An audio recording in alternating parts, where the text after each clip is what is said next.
Bisa dikatakan masa lemdak atau bebek lumpuh yang dirasakan Presiden Jokowi itu terjadi saat demo di DPR menentang pleno DPR yang akan mengesahkan RUU Pilkada baru yang hendak menghimpit putusan MK yang mengubah syarat pencalonan dalam pilkada yang lebih dari separuh dari syarat sebelumnya itu. Presiden Jokowi sebetulnya tak bisa lagi main aman dengan cara mengatakan menghormati putusan MK dan menghormati langkah DPR yang mau menghimpit putusan MK itu dengan terbitnya Undang-Undang Pilkada baru. Sebab ada pasal kepentingan Kaisang yang ingin maju Pilgub Jawa Tengah yang ingin diselamatkan di situ. Tapi jika tak ada kepentingan Kaisang di situ, mungkin langkah main aman Presiden Jokowi itu bisa dibenarkan.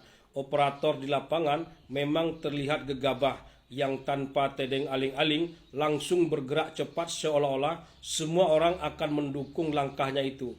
Bahkan partai koalisi pun ngeri dengan langkah yang seperti itu. Akhirnya semua berantakan, waktu begitu sempit. Suka tak suka DPR harus ikut putusan MK yang dirasa DPR sudah mengangkangi kewenangannya sebagai pembuat undang-undang. MK sudah seperti lembaga tertinggi negara. DPR dan pemerintah berada di bawahnya. Padahal MK bukanlah lembaga tertinggi negara dan dia tidak berhak membuat undang-undang. Putusan MK sangat disenangi banyak pihak, bukan saja soal syarat pencalonan yang dipotong secara drastis itu, tapi juga soal Kaisang yang akhirnya tak jadi maju. Padahal persyaratan untuk maju sudah diurusnya. Operator lapangan yang terlalu gegabah tambah main aman Presiden Jokowi yang dianggap restu untuk menghimpit putusan MK ternyata gagal total.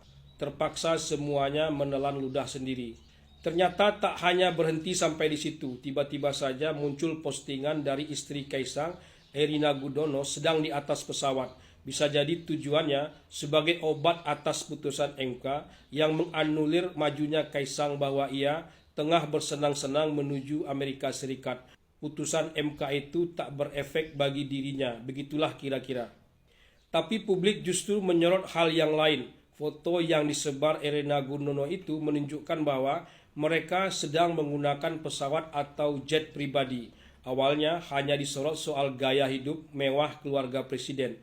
Ternyata berlanjut soal gratifikasi yang diterima keluarga presiden meski Kaisang bukanlah pejabat negara. KPK didesak untuk memeriksa Kaisang soal penggunaan jet pribadi itu. Awalnya KPK agak berkelit, tapi akhirnya mantap akan memeriksa Kaisang.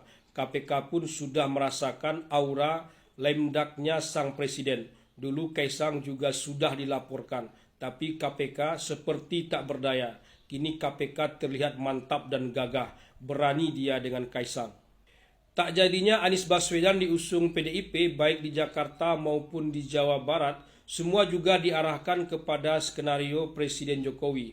Mulyono sebagai nama kecil Presiden Jokowi yang karena sakit-sakitan diganti jadi Joko Widodo sempat menjadi trending topik. Semua salahnya Mulyono. Tak tanggung-tanggung Ketua PDIP Jawa Barat, Ono Surono, jelas-jelas menyebut peran Mulyono di balik gagalnya Anies Baswedan maju di Pilgub Jawa Barat itu. Presiden Jokowi sudah membantah tak ada peran sertanya dalam pencalonan seseorang sebagai kepala daerah. Itu wewenangnya Ketua Umum Parpol. Mana bisa Presiden Jokowi menyeting Megawati agar mencalonkan Pramono Anung misalnya. Tapi siapa yang percaya? Presiden Jokowi selalu dipersalahkan. Yang tak mau mengusung Anies itu ya ketum parpol, bukanlah dirinya. Presiden terpilih Prabowo dalam Rapimnas Partai Gerindra baru-baru ini sampai harus berpidato bahwa dia dan partainya berada di belakang Presiden Jokowi. Ini bisa jadi untuk menjaga lemdak Presiden tak jauh lebih dalam lagi. Mereka yang dianggap pecah saat menyikapi putusan MK itu dibantah langsung oleh Prabowo. Prabowo dan Jokowi tetap solid dan tak pecah. Keinginan orang itu salah besar untuk memecah Jokowi dan Prabowo. Mereka yang terlalu marah dengan Presiden Jokowi biasanya mereka yang dulunya jadi pendukung garis keras dari Presiden Jokowi itu sendiri. Mereka tak lagi bisa melihat keberhasilan-keberhasilan Jokowi walau sebiji zarah pun. Kasihan juga mereka yang seperti itu. Marah tapi ngajak orang lain.